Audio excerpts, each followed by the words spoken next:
आमदार साहेब, तुम्हाला तर माहिती आहे ना, बलीच्या राज्यात जमिनीवर नजर आणि बाईवर हात, दोन्हीला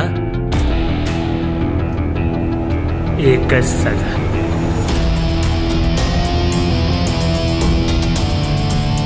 हे माझं सगळं एवढं असून सुद्धा दुसऱ्याच्या हातातली कटपुतली समजतो स्वतःला.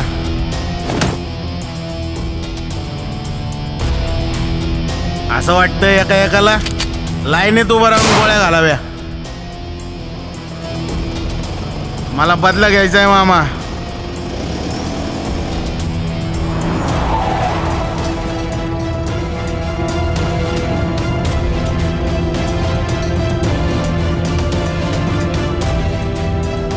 भगवान कृष्ण त्यांच्या मनात आलं असतं तर ते सुदर्शन चक्राने एका दिवसात कुरुक्षेत्राच्या युद्धाचा शेवट करू शकले असते. महाभारत घडलेच नसते. पण कृष्णाने ते नाही केले, कारण त्यांना या सृष्टीवर अन्यायाचा शेवट करून न्यायाचा सूर्य आणायचा होता आणि त्यांनी ते महाभारतात सिद्ध केले. आणि आज इथं भी मला त्या नराधमांना लोकांच्या हातात देऊन न्यायाची सुरुवात करायची. बली, काय नाव ठेवायचं रे बाळाचं?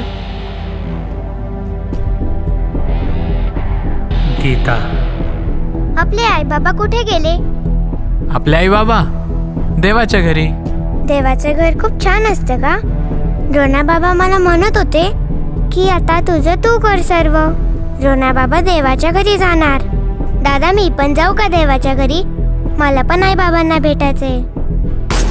तुम्हा पत्रकारांना काय वाटते, मी काय मांजर आहे जे डोळे बंद करून दूध पितंय आणि त्याला काहीच माहित नाही असं वाटतंय का तुम्हाला? हे बघा, मला सगळं माहिती आहे आणि ते माझ्याच मुलांनी केलं हे अजून सिद्ध झालेलं नाहीये. तेव्हा तुम्ही पत्रकारांनी एक काम करा, तुमची तोंड आणि तुमचा पेन जरा आवरतं. खाकी, सांगतोय साहेबाला, हे गाव आहे ना आमचे आणि तर आमचा कायदा चालतो, तर तो कसा चालणार ना ते कळलं गाववाल्यांना आणि त्या भाडव्यांना पण.